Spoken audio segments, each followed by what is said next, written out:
In today's video, you will hear some things that were told to them by therapists, which they will never forget. If you like my content, do like and subscribe.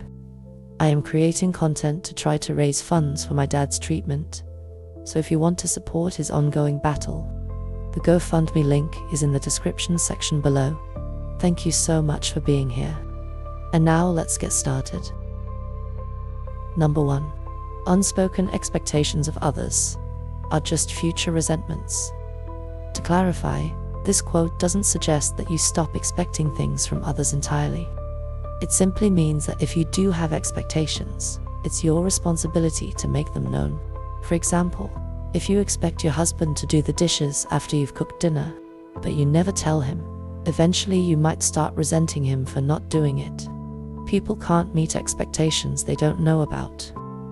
We need to communicate how we want others to support us, and then it's up to them whether or not they choose to do so. Number 2. The urge to binge lasts 7 minutes. I struggled with binge eating disorder for 20 years, and finally sought help last January. My urges to binge always seemed to hit around the same time every night, usually around 9:30. To fight it, I bought a little Sudoku book from the dollar store and played for 10 minutes whenever that urge came. Obviously, overcoming binge eating took much more than just that statement. And those 7 minutes were incredibly difficult in the beginning. But I can proudly say that I've been binge-free since February 1st, 2023. Number 3. Think of yourself as a dog. That's what my therapist said to me, and it completely shifted my perspective. She explained that when you give a dog a treat for sitting, it starts to associate sitting with a reward. Over time, you scale down the treat until just praise is enough. That analogy hit me hard, and I realized I was training myself the same way without anyone scaling down the reward. In my 20s and early 30s, I was stuck in a supermarket job I hated, still trying to finish my degree after 10 years. During my shifts, I'd reward myself with a chocolate muffin on my morning tea break. Pretty soon, I started craving that muffin about 45 minutes before my break. I had unknowingly trained myself to crave muffins. Then, I changed my shift to 6 to 11 and decided to get KFC on the drive home. Sure enough, my body started craving KFC every morning at 10:30. When I started teaching, I'd reward myself with takeaway on Friday nights. Guess what happened? My brain quickly associated Friday evenings with that treat, and the craving would hit every week. The realization was simple. My brain is excellent at linking events to rewards. I was basically training myself like a dog when it came to food and rewards, without even realizing it. Number 4. My therapist and I were talking about how I was struggling with a pretty deep betrayal from my now ex-wife. I couldn't stop beating myself up for not recognizing how bad things were when, in hindsight, the signs were everywhere. During the session, he grabbed his yellow notepad, wrote something down, and then held it right in front of my face, practically touching my nose. He asked, "What does that say?" I couldn't read it. It was too close. I stepped back a bit, and finally, I could see it. "You're too close to see it." It was a light bulb moment. I had been so deep in the situation, too emotionally close, to see things clearly. Looking back, it all seemed so obvious, but in the middle of it, I couldn't recognize what was happening. That moment helped me stop blaming myself and let go of the guilt I'd been holding on to.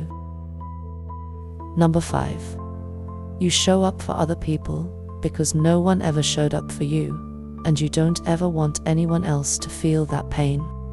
This random Tumblr screen cap slipped in between memes and jokes and completely wrecked me. We all become the person who would have saved us that time no one did. It's one of those realizations that hit hard. You didn't know how to handle emotions when you were younger, so you often broke down, crying for no apparent reason. Instead of support, you were shamed for it, told you were weak or broken. Now, you're the person others turn to, the one your friends and even strangers feel safe with. showing their sadness, embarrassment, or doubt. People who you trusted once used your vulnerabilities to hurt or advance themselves. But today, you're the person others can trust without question, the one who holds their secrets close and never throws a friend under the bus. You were dismissed when you tried new things because you weren't the best. Now, there's nothing you love more than supporting others. Watching them explore their passions, no matter their skill level. You've become the person you needed back then. The one who would have made all the difference because you know how important that person is. You didn't have someone to be that for you, so you became them for others. We become the person who would have saved us when no one did. Number 6. That child who was never loved or acknowledged is still waiting. Not on your parents, but on you. You are her parent now. Will you ignore her, withhold love, or dismiss her value like they did? You have the power to decide whether she thrives or merely survives. Your parents let her down, will you?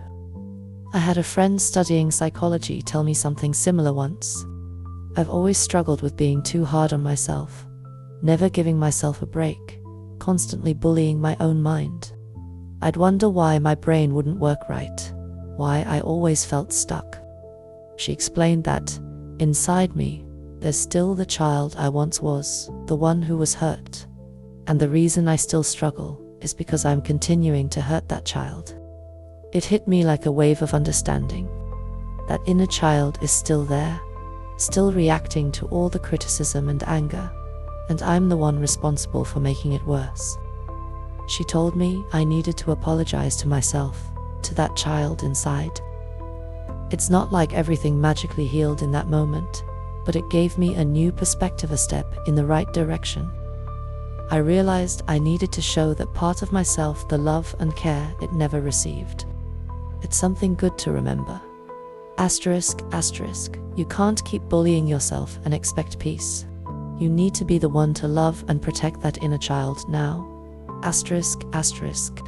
It's not easy, but it's a crucial step toward healing. Number 7. Notice the feelings, like leaves on a river. Call them what they are, then let them go. Let them float down the river past you. Don't judge yourself for having them, and don't engage with them. Simply acknowledge them, let them go, and move on. These words have stayed with me, because it's a coping strategy I rely on almost every day. Years ago, during deep therapy, I wrote something that seems to fit with this approach, reflecting how I felt navigating life's challenges. The currents are strong in this river of life.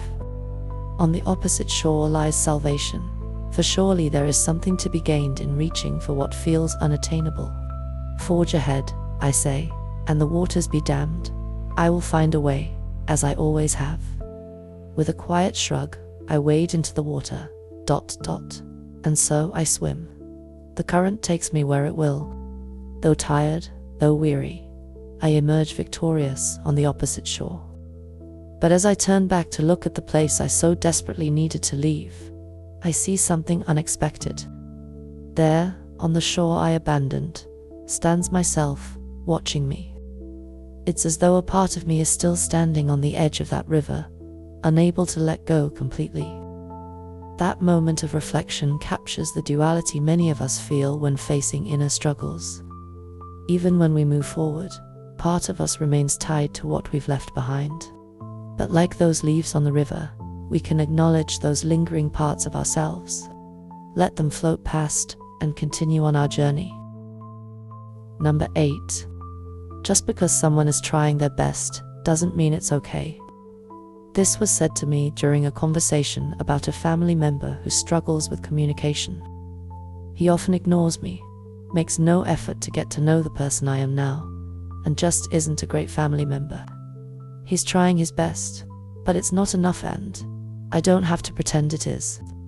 That lesson was transformative, but what really shifted my thinking was when I realized it works the other way too. Just because I'm right doesn't mean they're wrong. Sometimes, people simply being who they are crosses your boundaries. It doesn't necessarily make them bad, but it also doesn't mean you need to accept those boundaries being crossed. You're allowed to maintain your space. And here's the kicker. They don't have to change who they are to fit into the space you have for them. It's a two-way street. You can love someone or care about them deeply. But if who they are doesn't align with what you need or what you're willing to accept, you're not obligated to compromise your well-being, and they're not obligated to change. Both truths can exist at the same time. Number 9. I had recently talked about my struggle with finding a partner, saying things like, I'm looking for XYZ, but not a lot of women fit what I'm looking for. She paused, thought for a moment, and then hit me with, well, what kind of partner do you want to be? That one question blew my mind. It completely changed how I approached dating. A similar thing happened to me when I was younger. Someone told me to imagine my perfect girl, not just what she looked like, but her sense of humor, her ambitions, her hobbies, her values, all of it. Then came the question that floored me. What kind of man is that girl looking for? It was a huge reality check. I realized that before I could find the person I wanted, I needed to become the kind of guy she'd want to be with. It's not just about finding someone who ticks all your boxes. It's about putting in the work to be the kind of partner who deserves them. Number 10. They'll get over it. We were discussing the challenge I faced with setting boundaries, especially how hard it was for me to say no. I expressed my concern that people would be upset if I declined their requests. So, she replied, they'll be mad. I stared at her, still processing what she meant. Then she shared that simple yet powerful truth. They'll get over it. It made me reflect on all the times I'd been upset with someone and how, eventually, I'd moved past those feelings. Even the person whose anger I feared the most would eventually find a way to let it go, in time. The first time I said no was a struggle. I fretted over it, worrying about the other person's reaction for far too long. But as I practiced setting boundaries, it started to get easier. Now, I can say no without hesitation, knowing that while someone might be upset at first, they will get over it, and I'm allowed to prioritize my own needs too. That is all for today. If you have enjoyed this video, do like and subscribe and let me know below of your thoughts. If you want to help in my dad's fundraiser, I would truly appreciate it. Hope you have an absolutely amazing day. You can also check my other videos on screen.